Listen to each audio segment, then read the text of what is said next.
यही ऐसा रहे मोटा और इसको उठाएंगे तो उतना प्रभाव नहीं पड़ेगा। क्योंकि क्यों नहीं पड़ेगा? क्योंकि ये देखिए जो पड़ रहा है ये ज़्यादा क्षेत्रफल में पड़ रहा है, नहीं इतना क्षेत्रफल में। और लेकिन ये जो छोटा वाला है और इसमें हम क्या किए ना कि कम से कम 10 केजी का वजन बांध ले, और जब उठाएंगे तो क्या होगा, पूरा इसे चप नहीं जाएगा। जैसे देखिए अभी मेरा देखिए चप है, ये जो है बहुत कम क्षेत्रफल, देखिए कितना पतला, इतना कम क्षेत्रफल में मतलब इसका दाब बढ़। हेलो डियर फ्रेंड्स, बाला स्टडी में आप लोग का स्वागत है। आज के इस वीडियो में हम करने वाला क्लास 9th का फिजिक्स का ग्रेविटेशन का पार्ट 2 लघुत्तरीय करने वाले हैं, ठीक ना।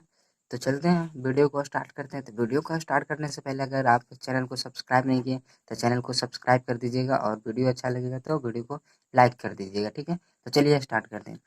तो पहला क्वेश्चन बोल रहा है, एक भारी बक्से को पतले तार के एक बने हत्थे से ले जाना कठिन होता है, पर लकड़ी या प्लास्टिक के चौड़े हत्थे से ले जाना आसान होता है, क्यों? देखिए क्यों होता है, क्योंकि जब आप पतले तार से यानी पतले तार से अगर कुछ वजन को उठाइएगा तो उस पर दाब बहुत ज़्यादा लगता है। देखिए कैसे, जैसे ये मान के चलिए एक पतला तार है और इसमें हम क्या किए ना कि कम से कम 10 केजी का वजन बांध लिए, और जब उठाएंगे तो क्या होगा, पूरा ऐसे चप नहीं जाएगा। जैसे देखिए अभी मेरा देखिए चप जा रहा है, ऐसे करके ऐसे चप जाएगा, चप जाएगा ना, यानी उठाना क्या हो जा रहा है, कठिन। उठाना कठिन हो जाएगा ना, अगर ऐसे उठाएंगे तो क्या हो जाएगा, कठिन हो रहा है उठाना। लेकिन अगर यही लेकिन अगर यही ऐसा रहे मोटा और इसको से उठाएंगे तो उतना प्रभाव नहीं पड़ेगा। क्योंकि क्यों नहीं पड़ेगा? क्योंकि ये देखिए जो पड़ रहा है ये ज़्यादा क्षेत्रफल में पड़ रहा है, नहीं इतना क्षेत्रफल में। और लेकिन ये जो छोटा वाला है, ये जो है बहुत कम क्षेत्रफल, देखिए कितना पतला है, इतना कम क्षेत्रफल में मतलब इसका दाब पड़ रहा है। इसीलिए यानी जिसका क्षेत्रफल कम रहता है ना उसका दाब अधिक होता है। जैसे हम लोग कील जो ठोकते हैं, ठीक, घरों में जो कील होता है काटी, वो ठुकाता है उसको नोकीला बनाया जाता है, नोकीला तरह बनाया जाता है ना, क्यों? क्योंकि उसका अगर क्षेत्रफल कम रहेगा तब दाब उस पे ज़्यादा लगेगा, यानी कि वो घुस सकेगा। लेकिन अगर ऐसा रहेगा यानी उसका क्षेत्रफल ज़्यादा रहे, ठीक है, और अगर उसको ठोके तो क्या वो दीवार में ठुकाएगा नहीं, उस पे दाब नहीं लगेगा, समझे। तो वही देखिए इसका आंसर यही हो जाएगा कि भारी बक्से को इसके हत्थे से उठाने पर हाथ पर दाब पड़ता है, समझे, हाथ पर दाब पड़ता है ना उठाते हैं तो। और दाब बराबर होता है बल बटा क्षेत्रफल। बक्से को उठाने में लगा बल को नियत है, मतलब वो तो उठेगा ही 10 केजी, जैसे नियत मतलब समझ रहे, कांस्टेंट। अगर 10 केजी है, इससे भी उठाएंगे तो 10 केजी उठाना पड़ेगा, और इससे भी उठाएंगे तो 10 केजी उठाना पड़ेगा, नियत है। अब यहाँ पर देखिए खेला क्या है कि बल है, सॉरी क्षेत्रफल है। अब क्षेत्रफल को बढ़ाएंगे तो बल घटेगा, समझे। क्षेत्रफल को बढ़ाएंगे तो बल घटेगा, यानी कि क्षेत्रफल को बढ़ा दिए, ये ज्यादा कर दी ना, देखिए कितना ज्यादा दूर में लग रहा है, देखिए इतना में लग रहा है। तो क्षेत्रफल बढ़ाएं, क्षेत्रफल मतलब समझते हैं एरिया, जगह है। तो क्षेत्रफल अगर बढ़ाएंगे तो क्या हो जाएगा, दाब कम जाएगा, दाब कम जाएगा, ठीक। और अगर इसी को घटाएंगे तो ये क्या हो जाएगा, बढ़ जाएगा। तो ये जब कम रहेगा, जब क्षेत्रफल कम रहेगा तो दाब ज्यादा लगेगा, दाब ज्यादा लगेगा तो दिक्कत होगा, समझे। नियत है, आता है यदि क्षेत्रफल अधिक हो तो दाब कम हो जाएगा, ठीक है। पतले तार के बने हत्थे का क्षेत्रफल कम रहता है, इसलिए बक्से को उठाने पर तलहटी पर दाब अधिक पड़ता है, परंतु परंतु लकड़ी या प्लास्टिक के बने मोटे हत्थे चौड़े हत्थे का क्षेत्रफल अधिक हो रहता है। अभी बताए ना, अधिक हो रहता है, इसलिए बक्से को उठाने पर तलहटी पर दाब अपेक्षाकृत कम पड़ता है, जिससे वस्तु को उठाने में आसानी होती है, समझे। चलिए क्वेश्चन नंबर 12 चलते हैं। क्वेश्चन नंबर 12 में बोला जा रहा है उत्प्लावकता से आप क्या समझते हैं, ठीक है। तो द्रव में डूबी हुई वस्तु पर ऊपर की ओर एक बल लगता है, ठीक है, जिसके कारण इसके भार में एक आभासी कमी आ जाती है। इस ऊपरीमुखी बल को उस बल पर द्रव्य की उपलावकता कहते हैं, और इस तरह के बल के लगने को उत्प्लावन कहते हैं। देखिए क्या होता है, जैसे ये मान के चलिए क्या है, ये पानी है, ठीक है, ये पानी है, ये 5 केजी का कोई वस्तु है, ठीक। जब इसको हम इसमें डालते हैं तो ये 5 केजी का है, जब पानी में जाता है तो 5 केजी का नहीं रहकर 3 केजी का रहता है, समझे। कितना केजी का रहता है, 3 केजी का। जब हम आप लोग पानी में तैरते होंगे तो पानी में किसी चीज का वजन कम नहीं हो जाता है, बस वही होता है। जब इसको डालें, एक लकड़ी कुछ भी हो, कुछ कोई एक वस्तु है 5 केजी का है, अब ऐसा ना ले लीजिएगा कि जो पानी में चला जाए, 5 केजी का है, ठीक है। और ये हम इसको जब पानी में डालेंगे तो ये फील करता है 3 केजी का। क्यों फील करता है इसका, और 2 केजी कहाँ गया, 2 केजी गया, ये उत्प्लावन बल, नीचे से उत्प्लावन बल लगाता है, समझे। तो वही 2 केजी कम करता है, क्यों? क्योंकि अगर ऊपर से हम 5 केजी लगा रहे हैं और नीचे से 2 केजी लगा रहे हैं, तो बीच में बचा कितना, 3 केजी ही ना। तो बस वही होता है, नीचे से क्या लगाता है, उत्प्लावन बल। तो क्वेश्चन यही ना बोल रहा था, इसका आंसर भी पढ़ दिए। ठीक है, चलते हैं अगले नंबर क्वेश्चन पे। 13 नंबर क्वेश्चन है, आर्किमिडीज का सिद्धांत क्या है? तो आर्किमिडीज भी यही सिद्धांत दिए था, उत्प्लावन बल वाला ही। ठीक ना, आर्किमिडीज भी उत्प्लावन बल का ही सिद्धांत दिए थे। जैसे देखिए, ये क्या है, 5 kg का वस्तु है, ठीक है, और जब इसमें डालेंगे तो ये 3 kg फील करेगा, तो ये 2 kg गया कहाँ? आर्किमिडीज ये बताया कि ये 2 kg गया कहाँ? तो 2 kg क्या होता है ना, कि अगर ये पानी क्या है, लबालब भरा हुआ है, लबालब मतलब समझते हैं, खाली भी नहीं है, और जब इसमें डालेंगे तो ये जब इसमें आया तो इससे पानी गिरेगा ना, क्योंकि ये लबालब भरा हुआ है तो पानी तो गिरेगा। और जब पानी गिरा वो, और इसका इसके वजन में जो मतलब कमी हुई थी वो दोनों बराबर हो गया, समझे? इसीलिए इसको आर्किमिडीज का सिद्धांत कहा गया, समझे? मतलब यही आर्किमिडीज जो थे ये सिद्धांत दिए थे कि इसका वजन, ये जो 2 kg गया ये, और ये जो आया, ये दोनों क्या होते हैं, बराबर होते हैं। यानी इसका वजन में कितना कमी हुआ, 2 kg, और जब ये पानी को तौला गया तो ये भी 2 kg था। इसी को आर्किमिडीज का सिद्धांत कहते हैं। ठीक है ना, तो देखते हैं इधर।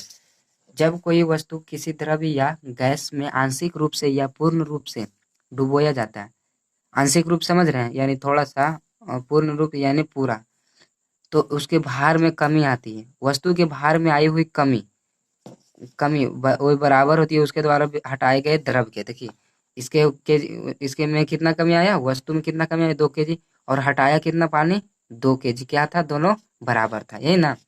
तो 13 नंबर भी हो गया। ठीक है, क्वेश्चन नंबर 14 पे चलते हैं।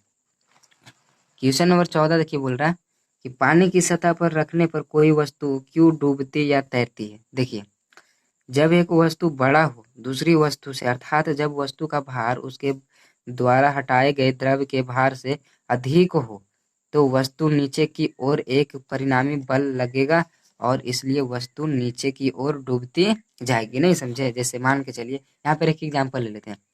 यहाँ पे कितना, यहाँ पे 2 kg कमा, ठीक ना, 2 kg तो यहाँ पे कमा इसका वजन, लेकिन इसमें से पानी निकलता 1.5 kg ही। ये नियम फॉलो ना करता, आर्किमिडीज का नियम फॉलो नहीं करता। तो सुनिए, यहाँ वजन तो कमा 2 kg, और अगर यहाँ पानी निकलता मात्र 1.5 kg, तब क्या हुआ, दोनों बराबर नहीं ना है। क्या बोल रहा है कि मतलब भार उसके, जब वस्तु का भार उसके द्वारा हटाए गए द्रव के भार से अधिक हो, यानी कि ये वाला क्या हो जाए, अधिक हो जाए, समझे? ये वाला अधिक हो जाएगा तो क्या हो जाएगा, वो नीचे नीचे डूबते जाएगा, नीचे डूबते जाएगा, समझे? एक ही पढ़ हो गया। अब ये वाला देखिए, जब एक वस्तु बराबर हो दूसरी वस्तु के, अर्थात वस्तु का भार वस्तु द्वारा हटाए गए द्रव्य के भार के बराबर हो, यानी कि जो अभी आर्किमिडीज वाला बताया ना, वही वाला, यानी ये 2 kg है, तो ये भी पानी 2 kg निकला, तो क्या होगा, तैरेगा। तो क्या होगा, तैरेगा।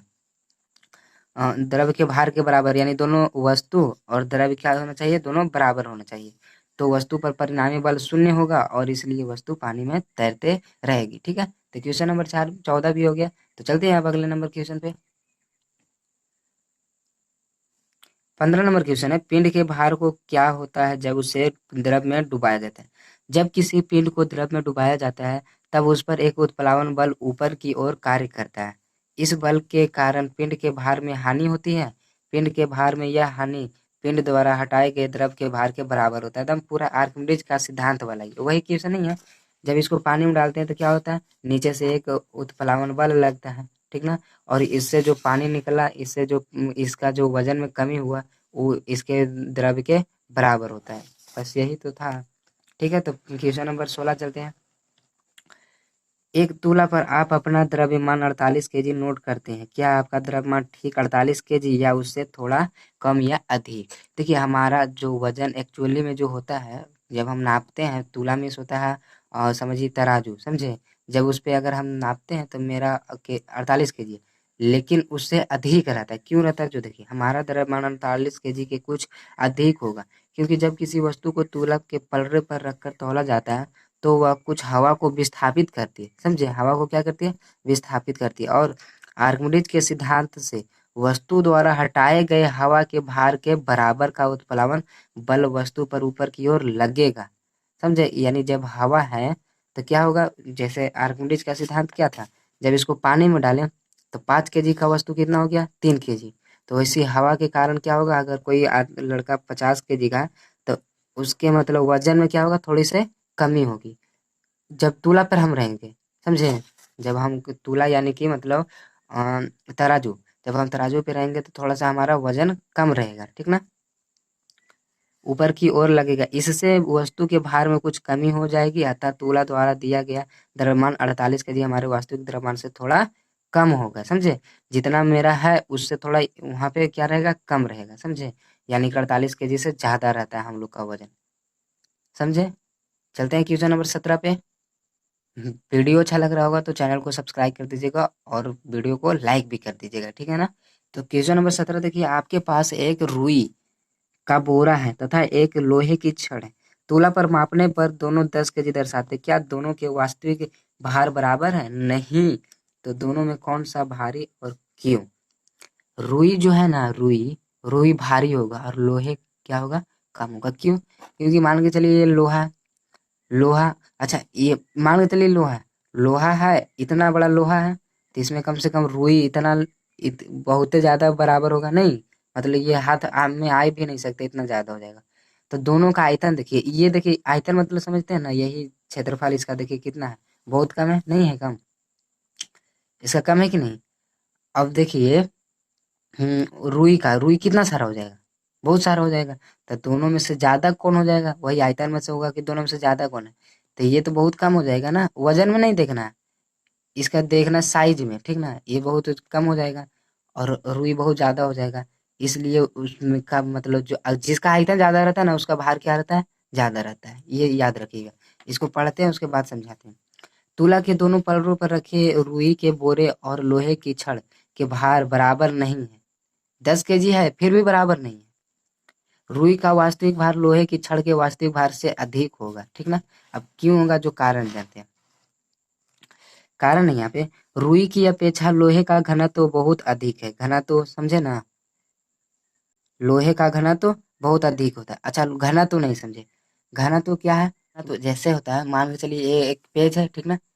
तो इसका घनत्व क्या है, कम है, ये पेज का घनत्व कम है, लेकिन इसको कबाड़ के, इसको मोड़ मार के एकदम छोटा करते जाए, जितना इसका छोटा करेंगे, जितना छोटा करेंगे इसको मोड़ मार के एकदम तनी को पचका पचका के जितना छोटा इसको करेंगे ना, उसका घनत्व क्या होगा, अधिक होगा। तो लोहे का घनत्व अधिक नहीं रहता, देखते हैं इतना सा रहता है, कितना वजनदार होता है।